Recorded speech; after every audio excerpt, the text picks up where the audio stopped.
എന്നാൽ ഇപ്പോൾ കൃഷി എനിക്ക് വളരെ മാന്യമായിട്ടൊരു കാര്യം പറയാനുണ്ട്. അത് റിവ്യൂവേഴ്സിനോടാണ്, ഈ മൂവി റിവ്യൂ ചെയ്യുന്ന ആൾക്കാരോടാണ്. നിങ്ങൾ ഈ സിനിമയുടെ പ്ലോട്ട് പറഞ്ഞ് റിവ്യൂ ചെയ്യരുത് കേട്ടോ, പ്ലീസ്. കാരണം നിങ്ങൾ ആ സിനിമയെ പറ്റി പറയുക, അതായത് സിനിമയിൽ എന്തൊക്കെയാണ് നമ്മളത് കാണാൻ ആകർഷിക്കേണ്ടത് എന്നുള്ള കാര്യം പറഞ്ഞ് റിവ്യൂ ചെയ്യുക, അല്ലാണ്ട് ആ പടത്തിന്റെ കഥ പറഞ്ഞ് റിവ്യൂ ചെയ്യരുത്. അതായത് ട്വിസ്റ്റും ടേൺസ് ഉണ്ട്, അതുണ്ട്, പിന്നെ ഈ പടത്തില് ഇങ്ങനെ വന്നിട്ട് ഇങ്ങനെയാണ് പോകുന്നത്, പിന്നെ സെക്കൻഡ് ഹാഫ് മൊത്തം അങ്ങനെയാണ്, ഇങ്ങനെയൊന്നും നിങ്ങൾ പറഞ്ഞ് റിവ്യൂ ചെയ്ത് വെറുതെ ആ ആസ്വാദനത്തെ ഇല്ലാതാക്കരുത്. പടം എന്നെക്കാളും കൂടുതൽ ഇഷ്ടപ്പെട്ടത് എന്റെ അമ്മയ്ക്കാണ്. എനിക്ക് ഭയങ്കര സന്തോഷമായിട്ട് ഞാൻ അമ്മയുടെ അടുത്തിരുന്ന കണ്ടത്. മമ്മൂട്ടിയുടെ അടിക്കൊക്കെയല്ലോ പുള്ളിക്കാർക്ക് പിന്നെ മനസ്സിനക്കരയിൽ ശീല കൈയടിക്കില്ല, അതേപോലെ ഒരു കൈയടിച്ച് കണ്ട അമ്മ ആസ്വദിച്ചൊരു മൂവിയാണ്. സോ ഇതിൽ നിന്ന് ഞാൻ ഉദ്ദേശം എന്താന്ന് വെച്ച് കഴിഞ്ഞാല്, ഒരു സെയിം ടെംപ്ലേറ്റ് ഒക്കെയാണ്, ഒരു ക്ലീഷേ സ്റ്റോറി കാര്യങ്ങള് അതൊക്കെയാണ്, പക്ഷെ ഇതിൽ മേലയിൽ ടച്ച് ഉണ്ട് കേട്ടോ, ഇല്ലാന്ന് ഞാൻ പറയാനില്ല. പക്ഷെ ഈ പടം തിയേറ്റർ മസ്റ്റ് വാച്ച് ആണ്. ഈ പടത്തിൽ ഓരോ ഫൈറ്റ് സീക്വൻസും നിങ്ങൾ തിയേറ്ററിൽ കണ്ട ഈ പടം നിങ്ങൾക്ക് വേർത്താണ്. പിന്നെ മമ്മൂട്ടിയുടെ അഭിനയം, ഇറ്റ്സ് വേറെ ലെവൽ. മമ്മൂട്ടി ആ ഒരു അത്രയും വയസ്സിൽ പുള്ളിയുടെ ആ ഒരു മേൽവഴക്കും ആ ഒരു ഇടിയും, പിന്നെ ബോൾട്ട് ക്യാമറ വെച്ചിട്ട് എടുത്തേക്കണത്, പിന്നെ cuts, DOP, background score, it's വേറെ ലെവൽ. നിങ്ങൾ ആരും ഈ പടം OTT വന്ന് കാണാൻ ഇരിക്കരുത്. പിന്നെ നിങ്ങൾ വലുതായിട്ട് ക്രിട്ടിസൈസ് ചെയ്യുന്ന ആളാണ്, അതായത് കഥ ഇത്രയും നന്നായാലേ കാണുള്ളൂ, ബുദ്ധിജീവി പടങ്ങളെ കാണുള്ളൂ, അങ്ങനെയൊക്കെ പറഞ്ഞിരിക്കുകയാണെങ്കിൽ നിങ്ങൾ കാണണ്ട. ഇത് അങ്ങനെയുള്ളൊരു പടമല്ല. ഇത് സെയിം വിശാഖ്, അതായത് എന്താ പറയാ, നമ്മളിങ്ങനെ ലൈക് പ്രത്യേകിച്ചൊന്നും ഇല്ല പടത്തിന്ന്. പക്ഷെ നിങ്ങൾ ആ ഒരു 2-2.5 മണിക്കൂർ ഇരുന്ന് നിങ്ങൾ കണ്ടോളും. കാരണം പടത്തിന്റെ ഫസ്റ്റ് ഹാഫ് ഒക്കെ എന്ന് പറഞ്ഞാൽ നിങ്ങൾ ഒരിക്കലും ഒരു, അതായത് വൻ പ്രതീക്ഷയോടെ ഈ പടം പോയി കണ്ടാൽ നിങ്ങൾക്ക് ചിലപ്പോൾ നിരാശ വരും. പക്ഷെ ഒന്നുമില്ല, സിമ്പിൾ ആയിട്ട് പോയി കാണാം.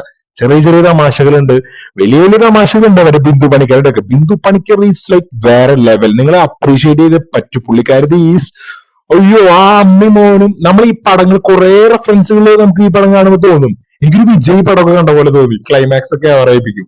പിന്നെ നമുക്ക് എന്താ പറയാ, ഒരു ഒരു മമ്മൂട്ടി പടം, അതായത് മമ്മൂട്ടിയുടെ ഫസ്റ്റ് ഇൻട്രോ നൈസാണ്, പക്ഷെ സെക്കൻഡ് ഇൻട്രോ ഉണ്ട്, അതാണ് കിടിലൻ. അയ്യോ, ആ ഇൻട്രോ കഴിഞ്ഞിട്ട് പിന്നെ പടം വളരെ നോർമലായിട്ട് പോകുന്നു. കുറച്ച് മമ്മൂട്ടി പറയുന്ന തമാശയൊക്കെ എനിക്ക് ഭയങ്കരമായിട്ട് ഇഷ്ടപ്പെട്ടു. സാധാരണ മമ്മൂട്ടിയുടെ തമാശകൾ എനിക്ക് അത്ര ഇഷ്ടപ്പെടാറില്ല. ബേസിക്കലി ഞാൻ മമ്മൂട്ടി ഫാൻ അല്ല, പക്ഷെ എനിക്ക് ഭയങ്കരമായിട്ട് പടം ഇഷ്ടപ്പെട്ടു. മമ്മൂട്ടിയുടെ ഫാൻ ആവാം ഈ പടം കണ്ടു കഴിഞ്ഞാൽ. കാരണം പുള്ളിക്കാരന്റെ ഒരു സ്ക്രീൻ പ്രസൻസ്, പിന്നെ പ്രത്യേകിച്ചും രാജ്പി ഷെട്ടി, പുള്ളിക്കാരൻ അടിപൊളിയാണ്.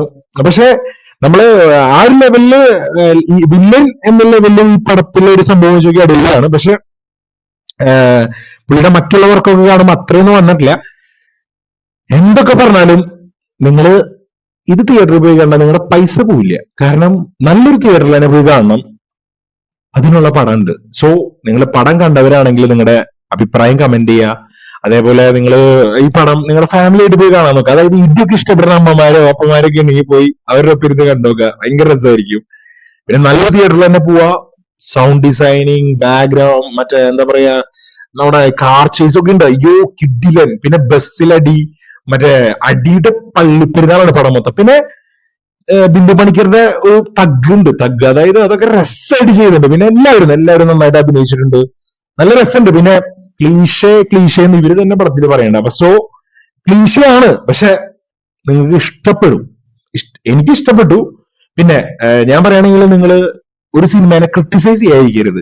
കാരണം അതിനുള്ള ഹാർഡ് വർക്ക് കാര്യങ്ങളൊക്കെ വേറെ ലെവലിലാണ്. അപ്പോ നിങ്ങളെ എന്റർടൈൻ ചെയ്യിക്കാൻ വേണ്ടിയിട്ടാണ് അവർ സിനിമ ഇറക്കണത്. നിങ്ങൾക്ക് എന്റർടൈനിങ് ഉണ്ടായോ ഇല്ലയോ അത് മാത്രം നിങ്ങൾ ആലോചിച്ചാൽ മതി. കഥ കാര്യങ്ങൾ ആലോചിക്കണവരുണ്ടെങ്കിൽ അങ്ങനത്തെ പടങ്ങൾക്ക് പോവാം. അല്ലാണ്ട് ഇങ്ങനത്തെ പടത്തിന് പോയിട്ട് ഒരുമാതിരി ബാഡ് റിവ്യൂ അല്ലെങ്കിൽ നെഗറ്റീവ് ഇമ്പാക്ട് കൊടുക്കരുത്. പിന്നെ നിങ്ങൾ എന്ത് നെഗറ്റീവ് ഇമ്പാക്ട് കൊടുത്താലും പടം ഇപ്പൊ തന്നെ എത്ര കോടികൾ അടിച്ചു. So B A good reviewer. അത് അങ്ങനെ ചെയ്യാം. അല്ലാണ്ട് പടത്തിന്റെ പ്ലോട്ട് പറഞ്ഞ റിവ്യൂ ചെയ്യുന്നതോട് എനിക്ക് വലിയ താല്പര്യമില്ല. സോ ടർബോന്റെ വിശേഷങ്ങൾ ഇത്രേ ഉള്ളൂ. അടുത്ത പടമെങ്കിലും ഞാൻ ഫസ്റ്റ് ഡേ പോയി കാണും. ഇന്ന് സെക്കൻഡ് ഡേ ആയി പോയി, കാരണം കുറച്ച് തിരക്കുകൾ ഉണ്ടായിരുന്നു. പിന്നെ നിങ്ങൾ സപ്പോർട്ട് ചെയ്യുക, ഫോളോ ചെയ്യുക. അങ്ങനെയൊക്കെ ചെയ്താലേ ഇങ്ങനെയൊക്കെ ചെയ്യാനൊരു ഇൻട്രസ്റ്റ് ഉണ്ടാവുള്ളൂ. Bye bye.